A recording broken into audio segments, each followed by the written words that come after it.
In Stanley Kubrick's horror masterpiece, The Shining, the infamous typewriter scene is more than just a chilling portrayal of Jack Torrance's descent into madness. It's a masterclass in subtlety and intentional imperfection, reflecting the film's overarching theme of insanity. The repetitive typing of "all work and no play makes Jack a dull boy" becomes increasingly erratic, filled with specific errors that weren't random at all.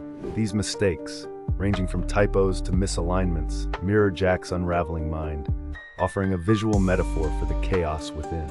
Kubrick, known for his meticulous attention to detail, uses these errors to draw viewers into Jack's psychological collapse, making us question the boundary between reality and illusion. Each imperfection in the typewriter's output is a deliberate choice, intensifying the sense of unease and instability that permeates the narrative. By focusing on these errors, Kubrick not only emphasizes Jack's madness, but also invites the audience to explore the complexity of his character's psychological decline.